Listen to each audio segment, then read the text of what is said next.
perkara dalam second limb quotation di atas yang menyebabkan pertumbangan head on antara Tan Sri Abdul Ghani Patil dengan saya. Jika saya sebutkan nama-nama pegawai tinggi polis dan berapa jumlah yang Tan Sri Ghani Patil katakan beliau ada kuasa untuk menuduh, dan atas kesalahan apa berkaitan insiden mata lebam itu, mungkin saya akan dianggap sebagai seorang penghasut atau batu api. Tiada faedah untuk saya memainkan skrip usang ini. Bagaimanapun, untuk makluman Tan Sri, pada ketika saya dipanggil memberi keterangan oleh SPRM bulan Januari 2008 itu, saya disoal juga mengenai sikap tidak sopan saya ini. Mungkin ianya tidak penting, tetapi sekadar untuk Tan Sri membuat verifikasi jika relevan.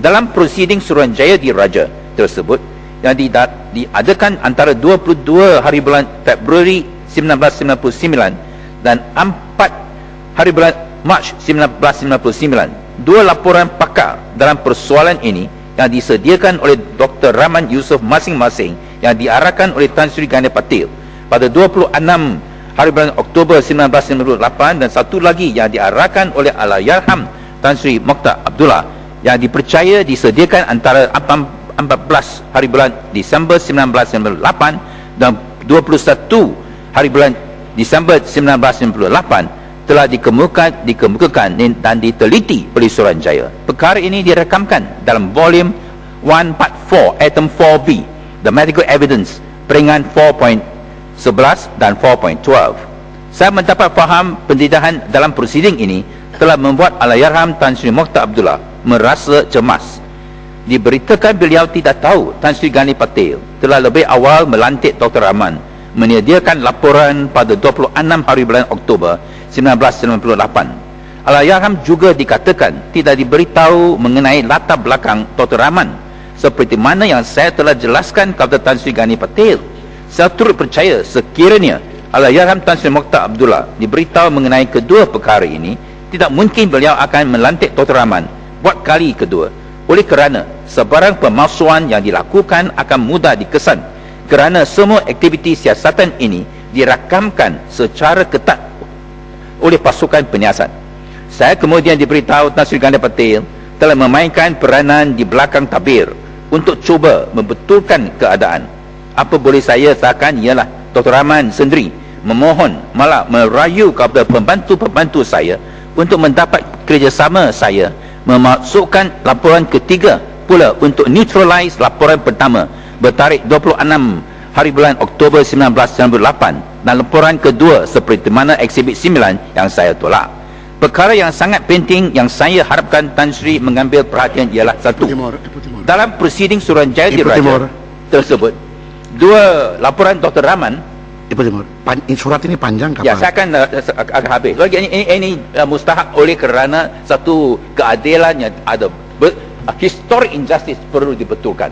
Dan kalau tidak dalam Dewan Yang Mulia ini, apa guna peranan Dewan ini? Saya tahu.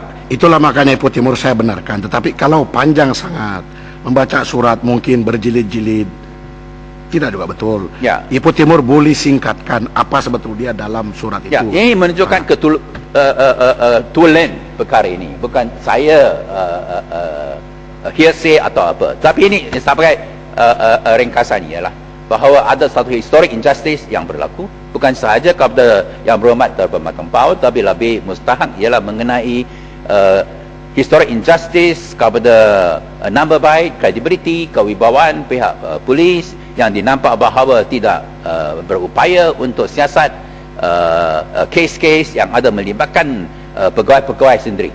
Di sini ialah masa itu IGP Tan Sri Rahim Noor, dan sebenarnya ini tak benar, tapi ini apa yang berlaku ialah oleh kerana ada fabrication of evidence, ada travesty of justice yang dilakukan oleh Tan Sri Ghani Patil, sekarang Peguam Negara, dan semua inilah bukti-bukti yang sangat jelas.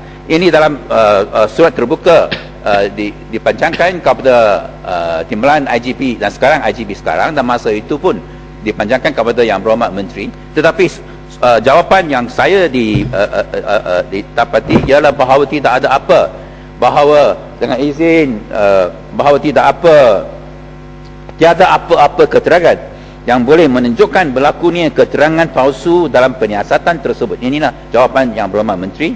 Pendakwaan yang dibuat ke atas Tan Sri Rahim Noor dan sebagainya, isu sini bukan mengenai pendakwaan kepada Tan Sri Rahim Noor. Isu ini ialah bahawa dalam panjangan siasatan adalah fabrication evidence dan sangat jelas, dan apabila perkara ini dikemukakan ialah untuk kembalikan kredibiliti nama baik pihak polis, dan pun supaya untuk memastikan dan ambil tindakan kalau adalah travesty of justice, dan perkara adalah bukti. Ini semua bukti-bukti dikemukakan yang apabila saya ada temukan hal ini, Yang Berhormat Menteri, saya akan dulu. Okey, menurut peraturan mesyuarat, kalau umpamanya ada bukti-bukti yang tertentu seperti yang dijelaskan oleh Ibu Timur, peraturan mesyuarat yang sebaik-baiknya digunakan ialah buat usul bersendiri. Kerana itu adalah tuduhan, dan tuduhan itu kalau saya dengar dengan teliti apa yang dibaca oleh Ibu Timur daripada surat tersebut. Jadi apabila buat usul itu yang proper, kerana isu ini pun telah dibangkitkan lebih awal dan jawapan dia adalah begitu dan diulang balik. Dan nanti kalau nanti ada jawapan daripada pihak kementerian, nanti Ibu Timur tidak juga puas hati dengan itu. Jadi bagi saya peraturan mesyuarat yang saya elok-elok ialah oleh kerana Ibu Timur mengatakan ada bukti, maka buat usul mengenai dengan soal ini. With the greatest respect, tidak ada peraturan mesyuarat mengenai itulah. Tidak ada peraturan mesyuarat mengenai perkara itu. Dan saya bangkit perkara ini, Ibu Timur, ya, peraturan mesyuarat 36/8 mengatakan bahawa royalties, attorney general, judges tidak boleh disentuh. Itu substantive motion. Itu sama ambil substantive motion, tapi tidak ada peraturan mesyuarat bahawa kalau ada bukti-bukti perlu ada satu usul. Tidak ada peraturan mesyuarat. Ini Ibu Timur mengatakan bahawa satu orang itu sudah bersalah. Kalau ada bukti terpaksa buat begitu. Perbezaan pandangan. Okey, saya bagi. Dan kalau ada perbezaan pandangan saya perlu diambil kira. Ya, kita akan ambil, tentu akan ambil kira lah. Tapi singkatkan. Saya bangkit perkara ini. Saya ambil perkara ini oleh kerana Yang Berhormat Menteri dalam Jabatan Perdana Menteri, Yang Berhormat dalam Perdana Regas, pernah memberi satu jaminan bahawa perkara ini akan dibawa ke Kabinet. Oleh kerana apabila perkara ini saya ada bangkit perkara ini, beliau kata bahawa ini akan dibawa ke Kabinet, dan lepas itu beliau ada mengumumkan bahawa Kabinet mengarahkan beliau dan Menteri Penerangan, dua-dua menteri, untuk siasat lebih mendalam, dan pun menghubung kait dengan